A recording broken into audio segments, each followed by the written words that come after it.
Vamos a dar entonces avance al docente John Mario Montoya Ramírez de la Escuela Superior Tecnológica de Artes de Borarango. Adelante.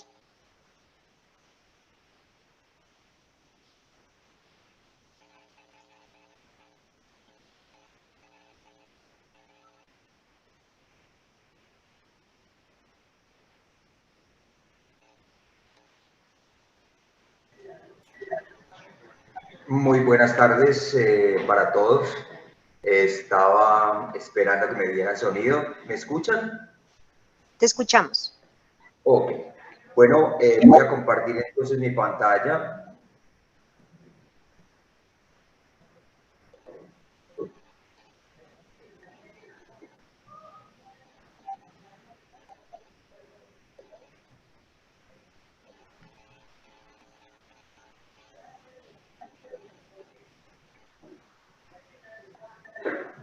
Bueno, espero que ya estén observando mi pantalla.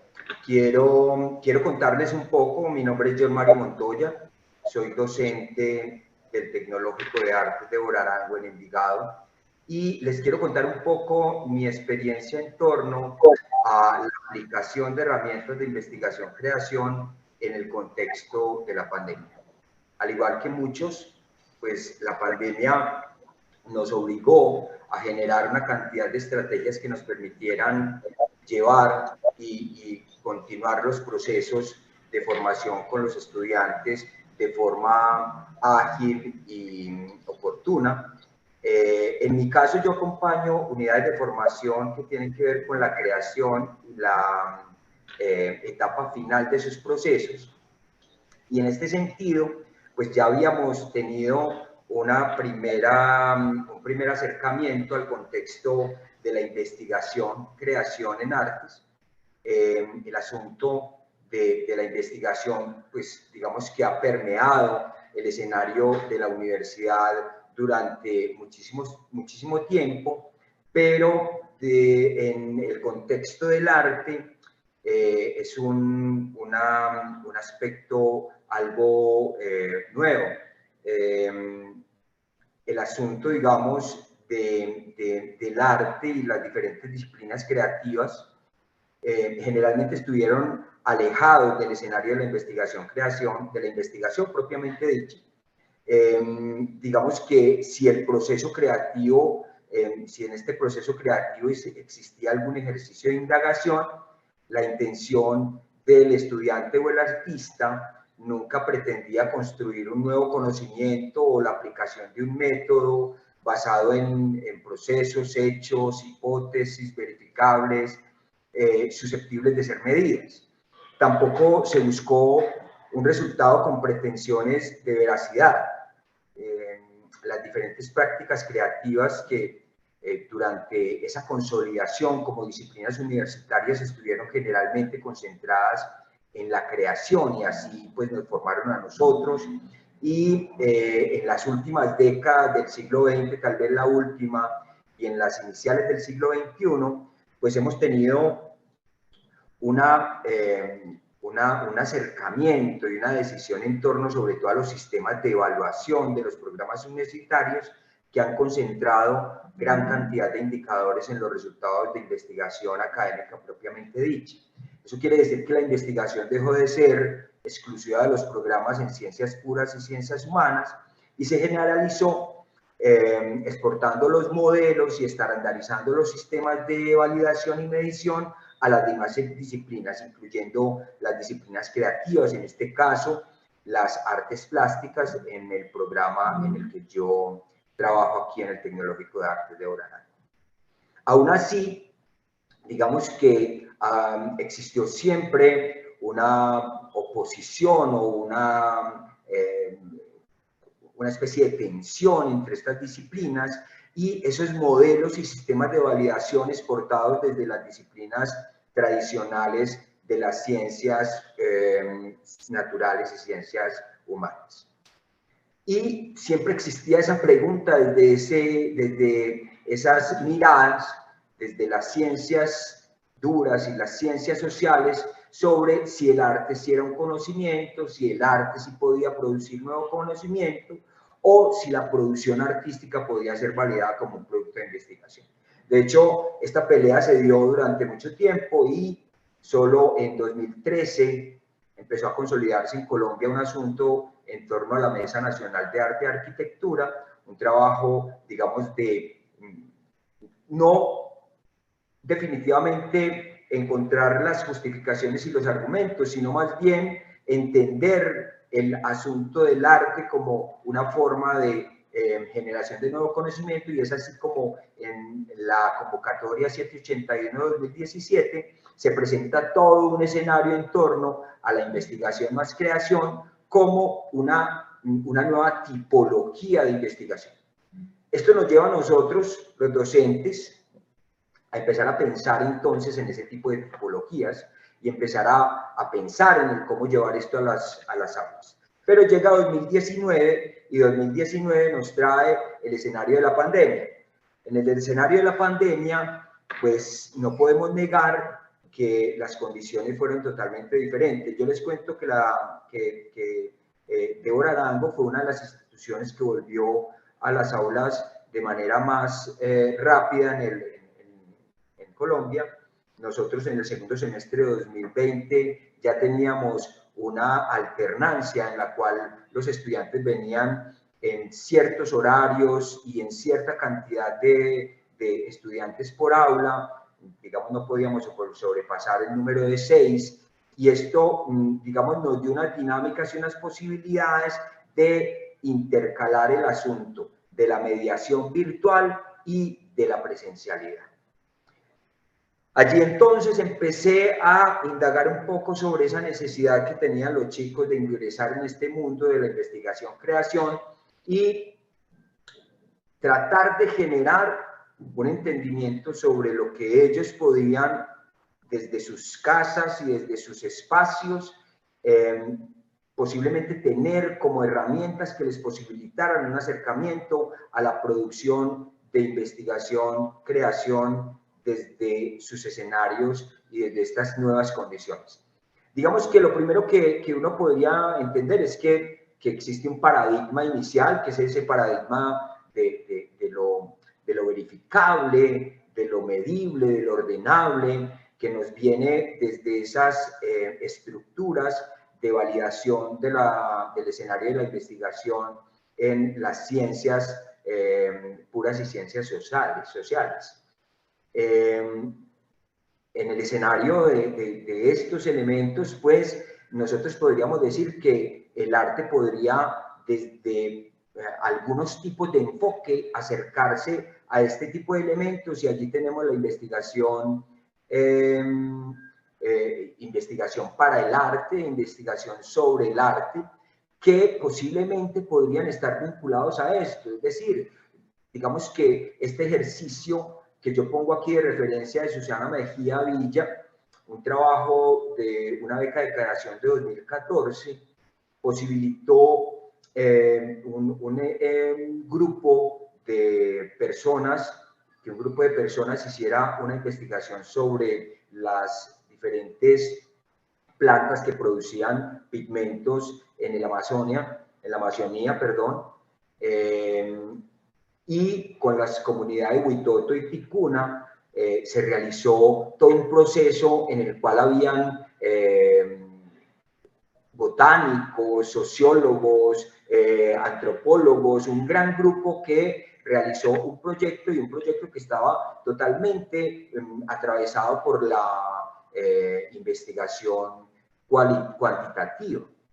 En el otro ejemplo, Mapa Teatro, un grupo artístico bogotano, hace todo un proyecto en torno a la etnografía, haciendo 4 proyectos con el barrio Santa Inés, el Cartucho. Esto lo hicieron entre 2001 y 2005 y constituye un trabajo absolutamente, digamos, validador y válido dentro del escenario de la investigación cualitativa. Pero digamos que la investigación en artes nos lleva a un escenario muy diferente. Sí, la investigación en artes nos propone un escenario donde el artista necesita generar un equilibrio entre su producción creativa y su producción discursiva. Y en ese escenario, digamos que las posibilidades de que su producción, tanto digamos artística como documental, sea absolutamente veraz y verificable, es muy remota. En ese aspecto, nosotros tenemos que hablar entonces de la investigación basada en arte. La investigación basada en arte, la investigación realmente, investigación en artes, y aunque todas estas posibles enfoques de la investigación para el arte, investigación sobre el arte, investigación basada en arte, pueden ser una tipología de investigación-creación, cuando el sujeto se enfrenta a un problema de creativo y surgen a través de él unas necesidades creativas, pues existe otro tipo de escenario. En este tipo de escenario, Rita Erwin, una docente de la Universidad de Vancouver, propone un escenario en donde el artista es un artista, digamos, un ser afectado por el trabajo. Rita Erwin propone un tipo de investigación al que ella llama artografía. Este modelo de investigación propone un tipo de proyecto, de forma de investigar en el cual, digamos, se indaga en el mundo a través de un continuo proceso de hacer arte, desde la materialización y la reflexión escrita, de manera que estén interconectadas, entretejidas la una con la otra, y esto cree nuevos significados. Digamos que este tipo de trabajo o este tipo de investigación propiamente dicha, que difícilmente se puede estructurar desde los métodos de investigación cualitativos o cuantitativos, requiere de otro tipo digamos, de construcción de modelos. La artografía es una forma de indagar la vida, un encuentro personal llevado a cabo mediante comprensiones y expresiones artísticas y textuales, así como por representaciones artísticas y textuales. Es decir, que digamos que en la investigación en artes se consolida un escenario diferente que necesita ser revisado y necesita ser, digamos, estructurado o facilitado a través de ciertos modelos que permitan aplicar algunos tipos de herramientas. El investigador en ciencias sociales y ciencias puras debe ser un observador externo al fenómeno investigado. Esto con el fin de obtener el resultado o la interpretación más objetiva posible. Pero en la investigación, en la creación y en la investigación basada en artes, el sujeto creador es a su vez objeto de investigación. Es materia prima de la investigación. El sujeto y el objeto son un mismo cuerpo, y es allí donde específicamente habría que empezar a pensar en que hay que dotar a la investigación de nuevos elementos. Entonces, en el escenario de pandemia y con este asunto de la alternancia entre la presencialidad y la virtualidad, pude conectar un escenario diferente, un escenario que me permitiera, desde elementos que había conseguido en mi proceso de maestría. Yo hice un proceso de maestría en la Universidad de Caldas y allí realicé un trabajo en torno a un recuento a través de la producción artística de un momento cronológico entre 1989 y 1993, que fue, digamos, la época de mi juventud, de mis 18 a 23 años, en los cuales yo me vi inmerso en un escenario de una Colombia llena de complicaciones. la crónica la utilicé como un recurso que me permitió realizar una propuesta desde el relato y desde el archivo.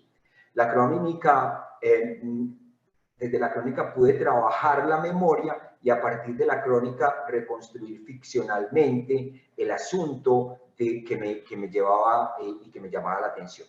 Dice Darío Jaramillo que la crónica es la manera de hacer arte sin necesidad de inventar nada, simplemente contando en primera persona las realidades en las que se está sumergido sin la urgencia de producir noticias. Este tipo de cosas empezó a hacer un trabajo previo a la pandemia y yo empecé a aplicar algunas cosas de esto en el aula, sobre todo entendiendo que el arte es un proceso que está, digamos, mediado entre la realidad y la ficción.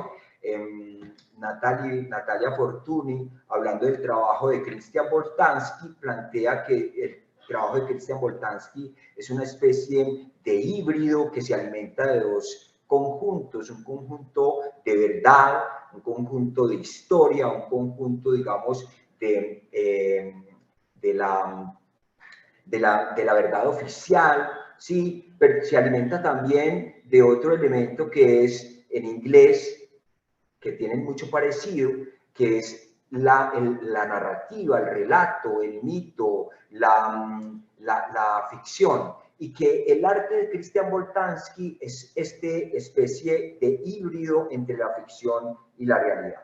Es allí donde yo empiezo a ver que el relato, tanto desde la crónica como desde el relato afectivo, el relato emocional, se empiezan a comportar como un elemento muy importante para que los chicos afectados en este momento de pandemia pudieran empezar a reflexionar sobre sus procesos creativos.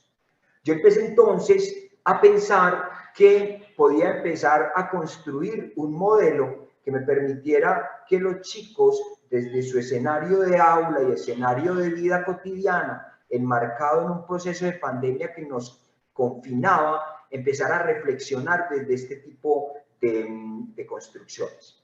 Lo primero que pensé era que los muchachos tenían que empezar a definir unos elementos que le permitiera entender cuáles eran sus necesidades creativas. Y yo entonces empecé a llamar la atención sobre el asunto de la colección. Para mí, digamos, coleccionar es un asunto que ha sido bastante cotidiano en mi vida, pero que se ha perdido en el tiempo a través, digamos, de los nuevos sistemas de almacenación de memoria, como son la nube, el Facebook, el Instagram y muchos otros tipos de elementos que han empezado a sustituir estos medios de almacenación de memoria. Pero les pedí a los chicos que empezaran a pensar en dónde almacenaban ellos su memoria y cómo la construían, y empezamos a ver que tanto desde lo virtual existían elementos que nos podían generar un asunto de rastreo de estas colecciones que a veces se vuelven difíciles de interpretar, pero que podían ser un punto de partida para que ellos empezaran a construir texto en torno a esos intereses que tenían. Y a partir de esos intereses, entonces empezar a seleccionar o a determinar un escenario o una especie de necesidad creativa que luego, digamos, iban construyendo a partir de la reflexión personal desde la crónica o el relato emotivo. La crónica o el relato emotivo se compone como un primer ejercicio de construcción de texto que podría suplir elementos desde la estructura clásica como son la justificación, la presentación y otros tipos de elementos que podríamos empezar a suplir en esa necesidad de construir un escenario o unos modelos propios del arte. Aún así tenemos que pensar que siempre estamos validados en escenarios donde se nos obliga a hacer una presentación, una justificación, exponer un problema, cosa que es difícil en el arte. El arte, pues difícilmente se mueve, al menos el arte de la creación, desde las artes plásticas, se mueve a partir de problemas cuando el objetivo es crear. Digamos que cuando el objetivo es investigar sobre una expresión artística o algún tipo de autor o sobre algún tipo de movimiento o de tribu urbana que produce arte, pues allí se emplean esos mismos estructuras que se emplean en una investigación de ciencias sociales. O cuando yo empiezo a investigar sobre pigmentos o sobre, no sé, experiencias de, a replicar experiencias de antiguos procesos pictóricos, pues yo empleo allí unas estructuras muy cercanas a lo científico. Pero cuando yo estoy involucrado, cuando yo soy sujeto de investigación, cuando yo hago parte de los procesos, cuando yo tengo que reflexionar sobre mi situación como ser afectado, tengo que buscar otro tipo de construcción de texto. Y este tipo de construcción de texto tiene que ser un texto que me permita entenderme, que me permita descifrarme, que me permita esculcarme. Y es allí donde yo propongo el relato y la crónica. Otros tipos de herramientas empezaron a conectarse, herramientas que yo no he inventado, de hecho, pues todas estas herramientas que voy a mostrar son herramientas que cotidianamente usamos, pero que de alguna forma empecé a estructurar para generar un modelo que me permitiera paso a paso en esos procesos de semestre a semestre en los que los estudiantes van pasando por diferentes escenarios, asignaturas, que les van, digamos, consolidando unas estructuras tanto creativas como discursivas, cómo ir supliendo estos escenarios en la medida en que ellos van ascendiendo en esa producción y van consolidando su producción a partir de estas herramientas. Una herramienta que todos usamos definitivamente es el mapeo o la cartografía. Las empleamos de muchísimas formas, las empleamos, digamos, desde la estructura clásica que presenta Deleuze y Guattari, o las empleamos desde otros tipos de escenarios, como son las corpografías o son los mapas conceptuales. Cualquiera de ellos es susceptible de ser utilizado, pero realmente lo importante de estos mapas es que nos permitan entender el territorio investigativo. A diferencia de las ciencias sociales y ciencias naturales, pues nosotros no estamos obligados a acotar el tema de investigación, por el contrario, estamos obligados a entenderlo como un gran territorio que puede ser tocado y atravesado por diferentes tipos de escenarios diferentes, que tenemos que empezar a sopesar como posibles elementos que aportan o que generan tensiones en el proceso creativo y discursivo. Es así como un trabajo, digamos, que tiene que ver con un asunto autobiográfico, emocional y sentimental, pues tiene que tener en cuenta elementos que son de tipo social, político, también otros tipos de elementos que están y que a veces pensamos que están muy lejanos, pero que cuando logramos verlos en una cartografía podemos trazar discursos, podemos empezar a conectar diferentes tipos de elementos y concretar discursos tal cual como se hacen en un mapa conceptual, ¿cierto? El escenario puede ser de muchas formas. Aquí vemos unos más estructurados y ordenados que pueden considerarse más como mapas conceptuales, otros que son, digamos, un poco más rápidos en la medida en que se van construyendo, cuando yo empiezo a generar automáticamente elementos que van siendo o que van generándose a partir como de una secuencialidad, o este otro que es muy característico de la investigación creación en artes, que es las cartografías corporales o corpografías. Ese asunto de empezar a entender este tipo de trabajos o de dinámicas me posibilita desde este escenario de la cartografía empezar a tocar otro tipo de estructura que se plantea dentro de las estructuras clásicas que tienen que ver con el asunto del problema, los objetivos y los posibles resultados. En estas cartografías es muy posible encontrar sistemas que me posibiliten generar hipótesis creativas, es decir, yo puedo conectar elementos dentro de la cartografía con un tono, digamos, de afirmación que me permita generar premisas o hipótesis, o puedo desde ese mismo tono construir trayectos discursivos dentro de este mismo espacio cartográfico que me permitan un tono de pregunta. Y esto me permitirá empezar a elaborar unos elementos. Pero también me empieza a generar la posibilidad de interconectar un escenario de referentes que posteriormente puede ser utilizado dentro de un marco conceptual o un marco referencial. Finalmente, dentro de estos elementos yo me encontré con que además de todos estos elementos discursivos que se pueden emplear desde estos elementos como la cartografía o los mapas, me encontré con que las obras mismas deben o tienen que ser tenidas en cuenta como una fuente de discursos. Me encontré con Thomas McKinley y un artículo titulado En el ademán de dirigir las nubes, en donde él plantea que todo lo que pudiéramos decir acerca de una obra de arte es atributo de su contenido. Todos los enunciados acerca de una obra de arte implican atribuciones de contenido de la misma.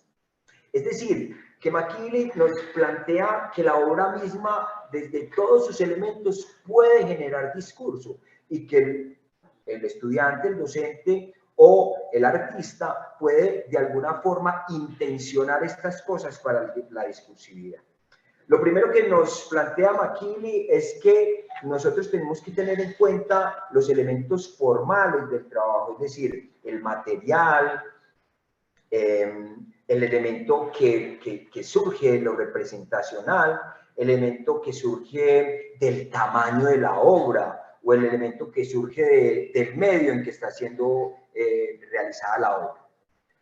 Los materiales mismos y los soportes también tienen una discursividad y allí puede el estudiante que se enfrenta a la investigación-creación tener un recurso y una fuente de discursos bastante elevado. Aquí vemos unos ejercicios que se hacen en torno a esa capacidad de discursividad cuando yo, digamos, soy consciente de los elementos que van a generar discurso en mi obra. Aquí vemos un autorretrato de un estudiante que se llama Danilo Montoya, que hace un autorretrato a partir de clavos y que genera, digamos, dentro de este escenario un asunto donde el material en sí mismo ya está generando una intención, no solamente para el espectador, sino también para la posibilidad de materializar un proyecto de investigación desde lo documental. Juan David Montoya Cortés nos presenta Los Invisibles, un trabajo donde representación, soporte y digamos, tamaño del objeto tienen contenidos discursivos que le permitieron elaborar todo un proceso de investigación en torno a la representación de sujetos de poco valor. Y Carolina María Mesa nos presenta un trabajo desde la performática donde, digamos, el medio y los materiales también le permiten una gran cantidad de discurso.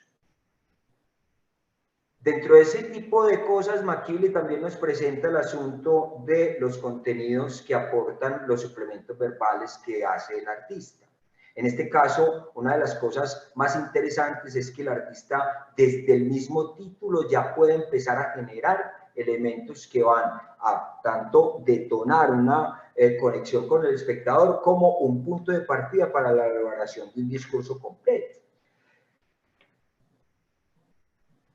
Igualmente, y en ese mismo ya voy a terminar, ya estoy dando mis últimos elementos, el contenido que proviene de la relación desde la estética. Aquí hay una cantidad de relaciones que tienen que ver con esas estéticas que se evidencian en el trabajo.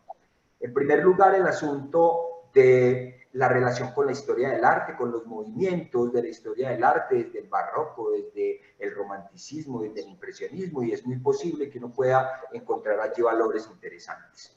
Y finalmente el asunto del contexto, que es definitivamente debe ser tenido en cuenta, es decir, el contexto de la pandemia y de elementos que sucedieron dentro de esta pandemia nos posibilitaron encontrar que allí existía una gran cantidad de elementos discursivos que nos permitían elaborar un proceso de creación de documento en torno a la obra de arte.